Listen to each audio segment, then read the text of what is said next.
Para rawuh saha para tamu ingkang lenggan enjang tungkap siang punika wonten dalemipun Bapak Suratman Ibu Suminem ingkang kepareng ngunduh mantu Sang Bagus Wantara kaliyan Mbak Ririn Retno Ningsih. Mila monggo kadang-kadang Wijaya laras kasuwun girunipun temanten. Ugi sinambing rantu para kadang-kadang Widyawati mbok bilih sampun siaga inggati kepareng minggah panggung. Bila monggo Bapak Ibu sedaya para tamu undangan kasuwun kadharaken jumeneng sawetawis. Monggo Bapak Ibu sedaya para rawuh saha para tamu undangan kasuwun kadharaken jumeneng ingkang sawetawis.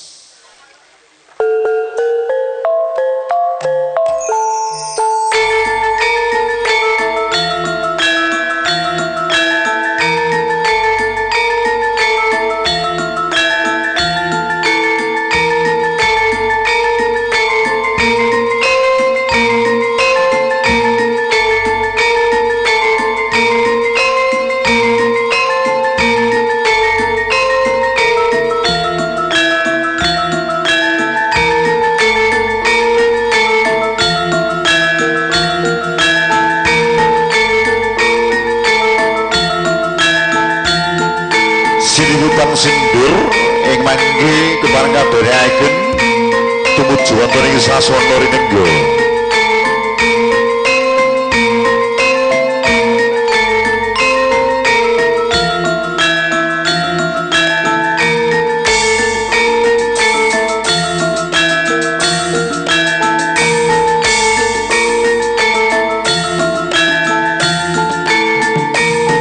Monggo panjenenganipun Bapak Suratman Ibu Suminem kadharaken kadang Besan Sutresno Bapak Sugi kala Ibu Sri Wahyuni penganten kadharekaken lumaksana tumuju wonten ing sasana rinengga.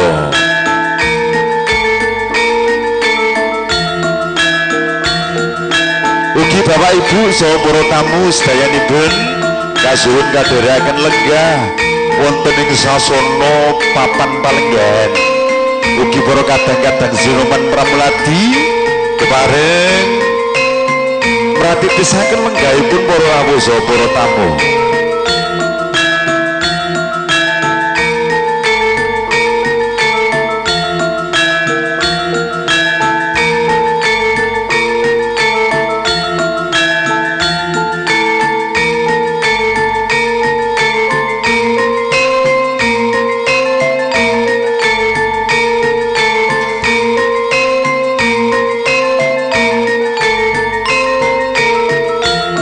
Pengunggian kang dirujun oleh kepareng kalenggahaken wonten ing gambar kencana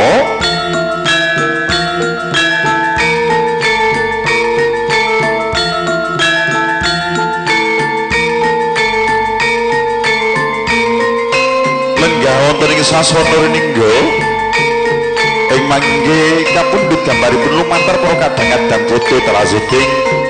Rudi Prabowo suwuk gangsa.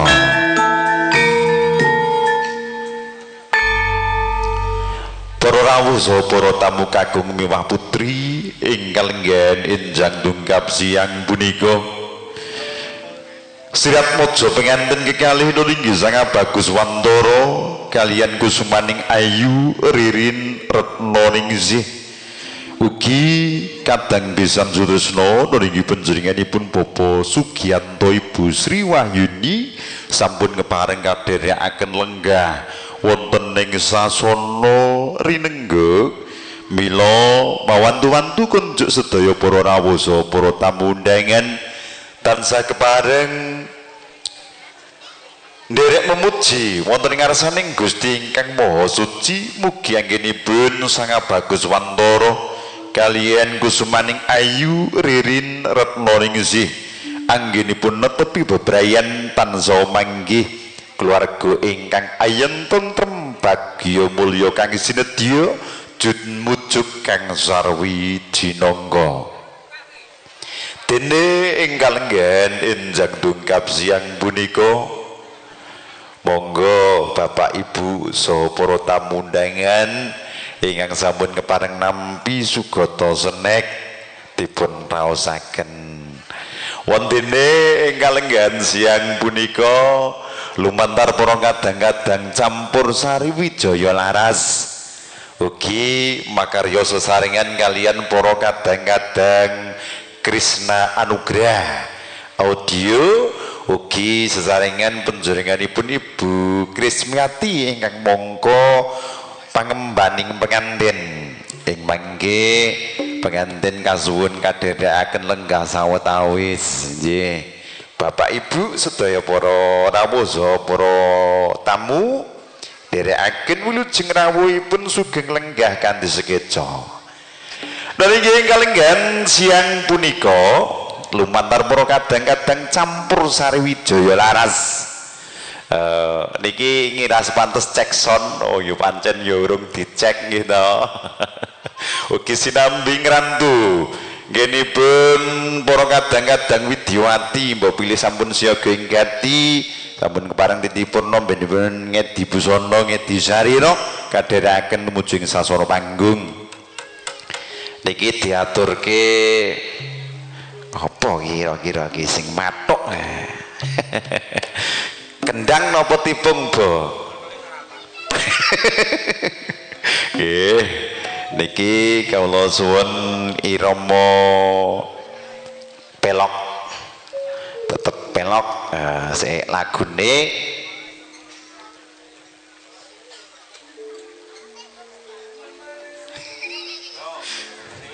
ora kuwi kok ya sik oke kene iki sinyal yo angele gara-gara nggih nyuwun langgam esemu tak ketik-ketik ora metu-metu kok ya Bapak Ibu sedaya para rawuh para tamu monggo sinambi ngedhapi sugata ingkang katur lumantar para kadang-kadang Sinoman Karang Taruna Sri Wahyuni mapan wonten ing RT pinten mriki nggih Pak nggih 7 nggih RT 7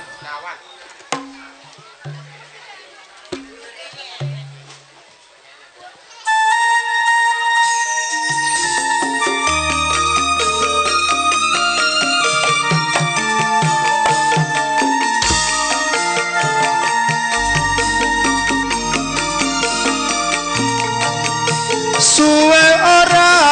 ketemu sliramu gawe kangen ning atiku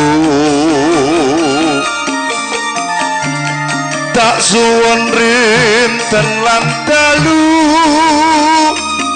pamujiku mugi ora hayu lapiye kena-kenae yo kene tak antu-antu kabare ora esok ora sore mong kelingan sak zola bawane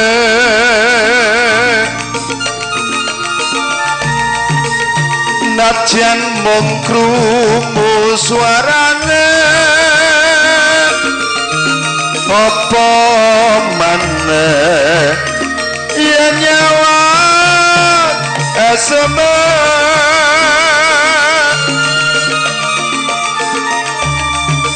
bebasan segara matu kalah manis sing manis pancen aseme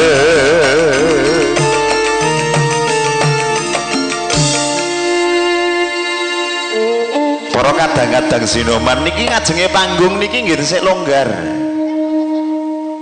nggih iki ngajenge panggung niki nggih tesik longgar bunga ing hatiku wong ayu antun nugrahane Gusti ora mung jroning himpenku bisa nyanding sliramu cahayu ngaturaken wilujeng rawuh para ramusa para tamu undangan ingkang kalenggahan jantung kap siang punika sampun keparengan rawuh wonten dalemipun Bapak Suratman Ibu Suminem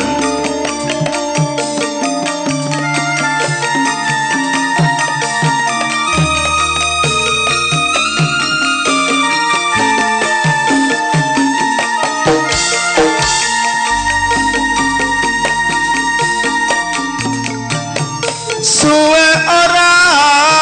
ketemu seliramu gawe kangening hatiku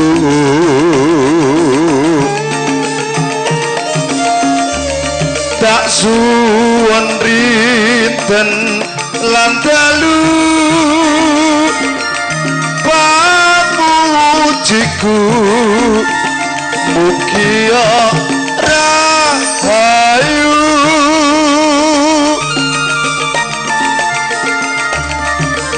lapiye kena he ya kene tak antu kabare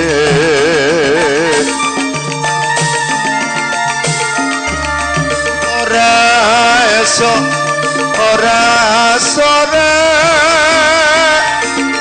mengkelingan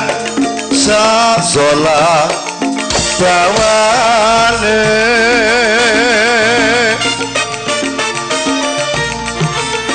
najan mung krungu swarane apa maneh yen nyawa esame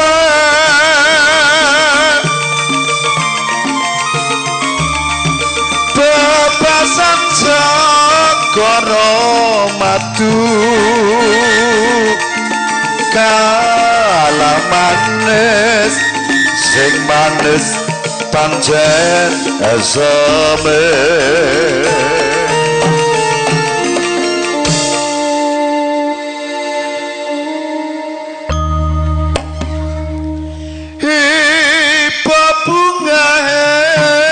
atiku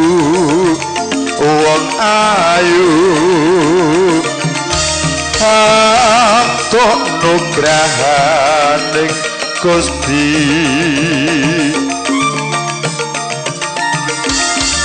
ora mung jroning himpenku bisa nyanding sliramu wong ayu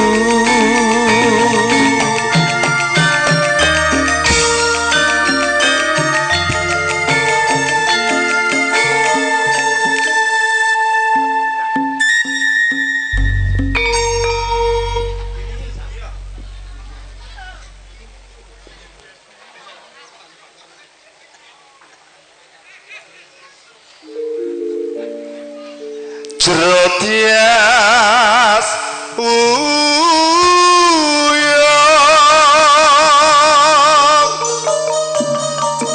mulat sekar kandanya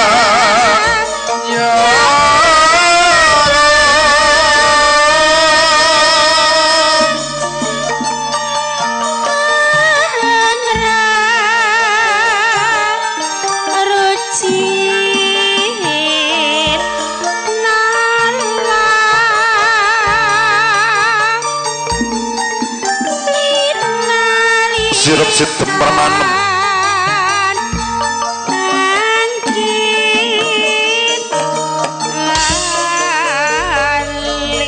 Amas tungara ing budaya Mas tuting gati nuhoni wasita luhur sabdaning sarjana sujana ing uni kang slebda mredhe wimbuh limpating guna pangawian amit pasang aliman tabik mugi tinebina saking ilodoni miyang tolak sari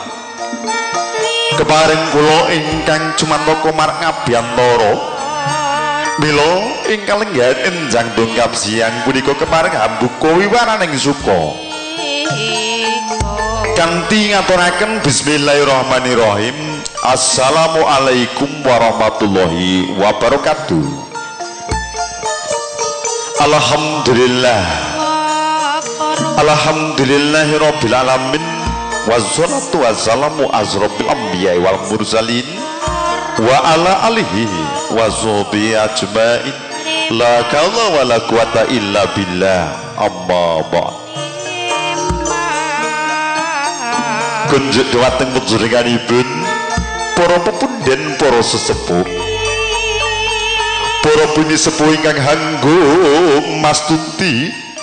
dumateng pepoyaning kautaman ingkang satuhu pinundi saha kinabekten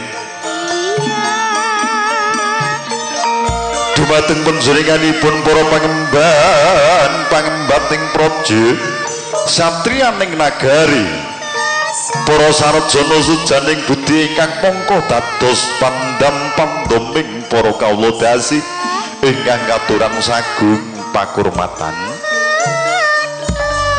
para alim ulama ingkang rinten dalu sumanding kitab suci wahyuning ilahi minangka panuntun keblating panembah ingkang saduhu luhuring budi sumrambahipun kunjuk dhumateng panjenenganipun para rawuh para tamu kakung miwah putri wedhe-wedhe ingkang sinubagya nalingga ingkang lenggan enjang dongkap siang punika kepareng kula ingkang cumantaka marang abiyantara wonten ngarsa jengandika netepi dawuh saking panjenenganipun Bapa Suratmani Ibu Suminem ingkang kepareng ngendhe temanten Sang Bagus Wantara ingkang sampun kepareng jinatukrama kalian kusumaning Ayu Ririn Retno Ningsih putri saking panjenenganipun Bapa Sugiyanto Ibu Sri Wahyuni mila saderengipun kawula ngaturaken rantamaning adicara murih purwa madya wasana tansah manggih rahayu monggo kawula nderekaken manungku puja miwah puji syukur wonten ngarsaning Gusti ingkang Maha Agung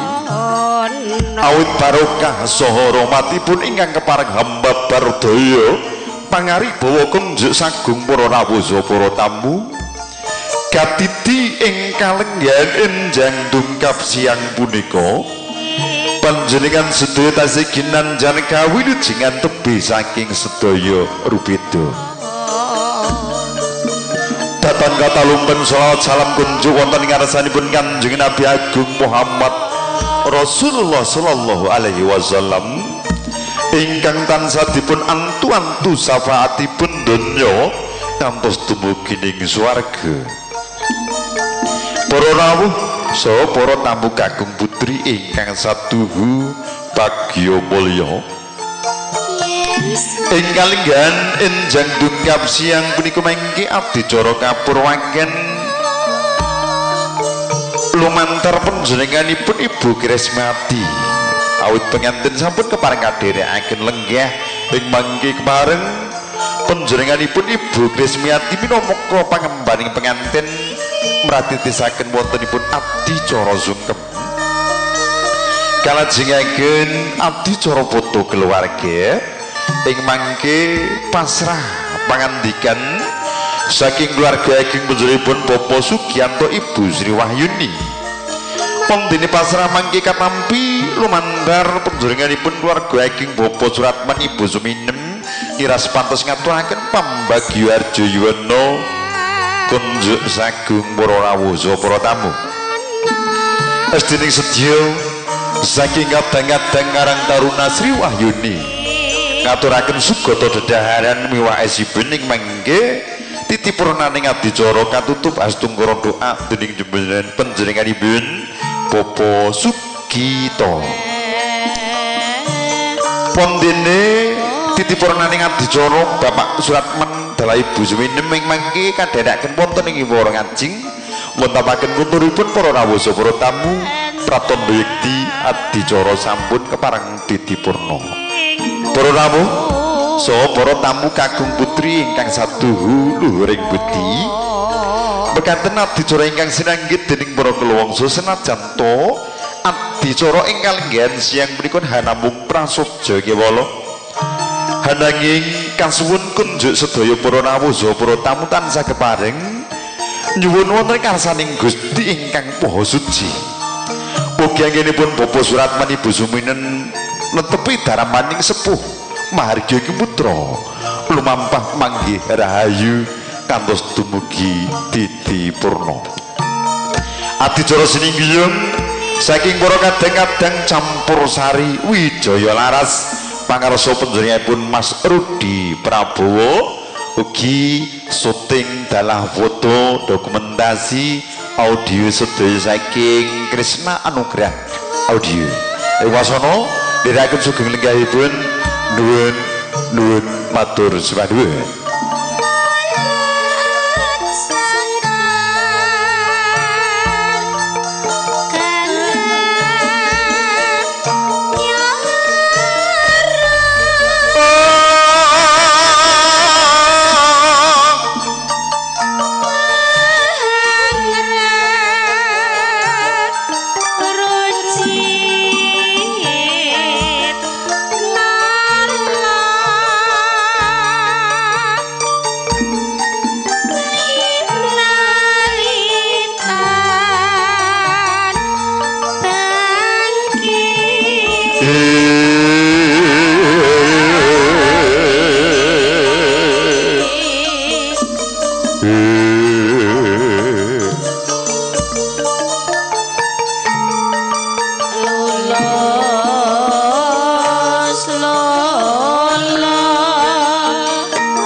Para tamu kakung miwah putri ingkang lenggan siang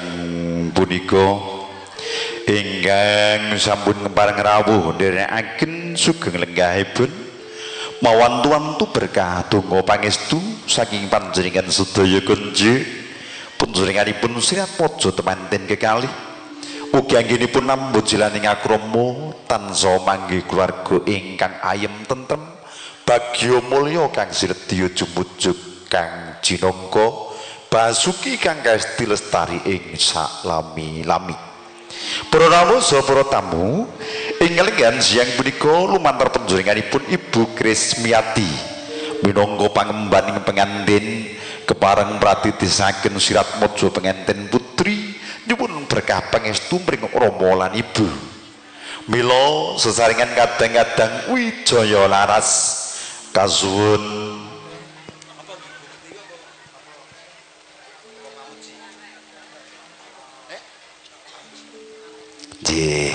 kasuwun Irama Slendro pamuji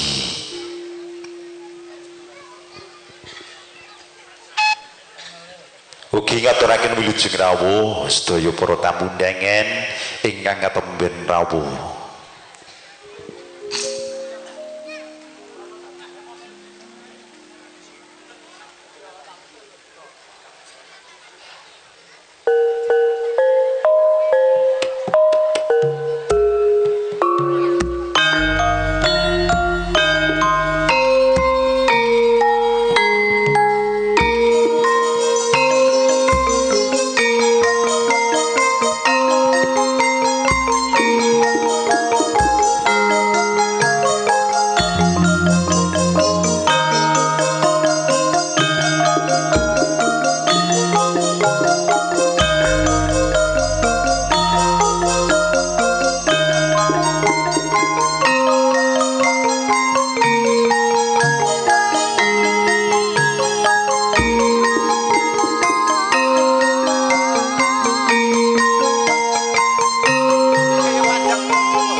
lumantar pangembaning penganten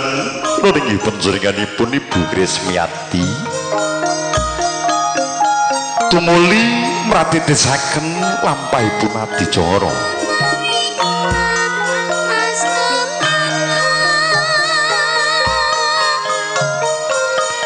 ing kalenggan siang punika siap mojo penganten kekalih estining sedya keparing hangkrung kepe pepadaning Bapa Suratman Ibu Suminem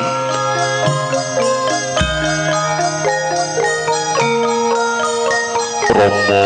Ibu sungkem pangabekti kula kunjuk dhumateng panjenengan Rama Ibu kula nyuwun tambahin berkah pangestu Rama Ibu ger anakku bocah bagus Wantara inggih kula Ibu sira jejering wong lanang yo ger ndak jaluk marang sliramu dadi manungsa kang utama kang bisa tinulada dening para muda nggayuh bebuden kang utami le inggih Ibu Rama sungkem pangabekti kula kunji ya le anakku bocah bagus Wantara lan sira bocah ayu ririn retna ning isih wong tuwa mung bisa memuji mring ngarsaning Gusti nggih muga anggonira mangun bebrayan bisa antuk sih nugrahaning pangeran ya le ya nduk inggih Rama Ibu siang pantaraning pati kula tansah ndedonga mugi kang Rama dalah ingkang Ibu tansah pinaringan berkas waras gagah kang jinangkah awet genipun momong putra wayah ya le anakku bocah bagus lan sira bocah ayu wis kono njaluk pangestu marang wong tuamu Bapa Sugiyanto Ibu Sriwayini ya le ngestokaken dawuh Rama Ibu wis prapteng unggian kang dinuju kepareng hanarega dedengkul ngangklungaken jangga angun cumaken asta sumungkem wonten ngarsanipun Bapa Sugi Ibu Sriwayini do anakku bocah ayu lan sira bocah bagus wiwit dina iki sineksenan para pepunden para sepuh ya le ya nduk ndak suwunake marang Gusti kang Maha Suci muga anggonira mangun bebrayan bisa mangke rezeki kang gampang sandang kang turah papan kang kepenak mergo elinga yo nggih ya nduk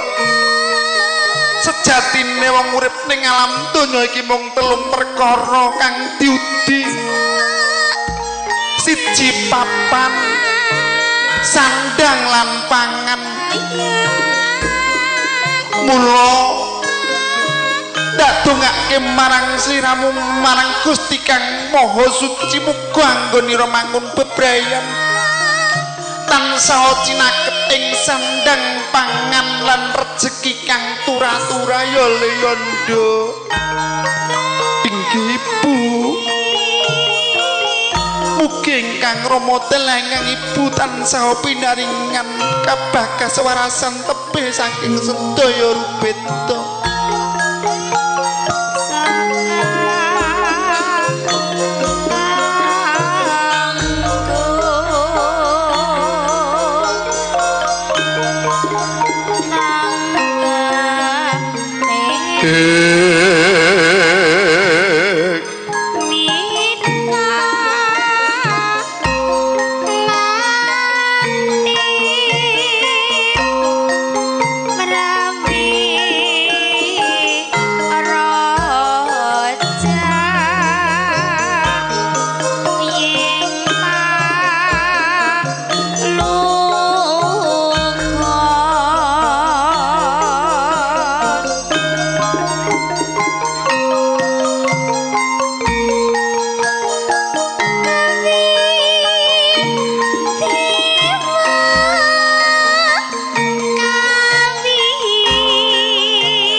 adicara foto kapurwakan saking Romo ibunipun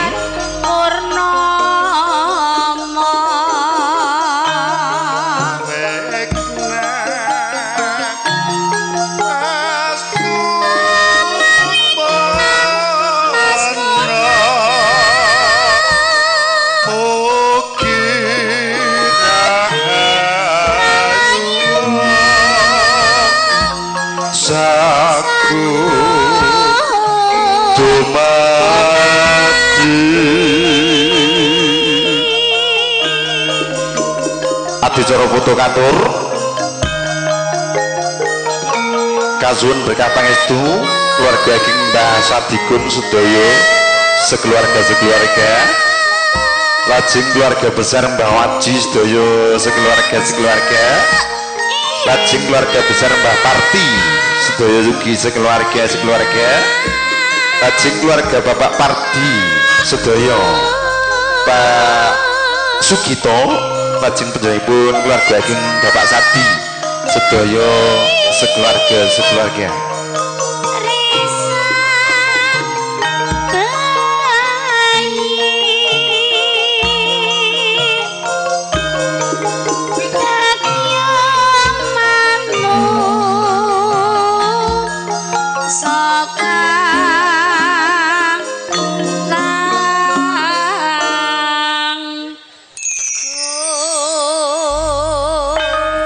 para rawuh para tamu ingkang lenggan siang punika mawantu-wantu berkah pangestu foto panjenenganipun keluarga ageng Mbah Sadigun sedaya sekeluarga lajeng keluarga Mbah Waji keluarga Mbah Parti lajeng keluarga Bapak Pardi keluarga Bapak Sugito keluarga Bapak Sadi sedaya sekeluarga monggo Mbah Kun kasuwun berkah pangestu foto ugi ingkang lenggan mangke kalajengaken keluarga Pak Waji nggih kersanipun mangke ning niki tesik esuk kok ya alhamdulillah jam 10 pas lagian nggih kok tak lon-loni gasik untera cedak kok ya coba elingne to nggih heeh monggo panjenenganipun kadang-kadang keluarga saking pengantin putri mawantu-wantu berkah pangestu foto mangke kalajengaken keluarga saking pengantin kakung wonten panjenenganipun Mas Yudi lajeng Mas Edi Mas Triyono Mas Suyono lajeng Mas Sukir Mbak War Mbah Yoto sedaya sekeluarga lajeng panjenenganipun Bapak Sadar Salem Mbak Masri lajeng Giem Ayu lajeng panjenenganipun Pak Sartoyo Bu Sumila lajeng Katmi Santoso lajeng Lana Mudi nggih nika sedaya sekeluarga nggih lajeng Jan utawi Rum Jan garis miring Rum lajeng Lekji Paini Mbak Paini lajeng panjenenganipun Mbak Intan lajeng panjenenganipun Lek Samiran lajeng Mas Eko lajeng Wahono Watualang monggo ingkang sampun kasebat asmanipun mangke kasuwun berkah pangestu foto wonten ing kalenggan siang punika sesarengan kadang-kadang Wijaya Laras campur sarinya Indonesia nggih menika wonten Widyawati ditanjakke monggo all napa siji-siji niki all ya wonten panjenenganipun Mbak Nani ugi wonten panjenenganipun Mbak Ayu monggo setunggal lagun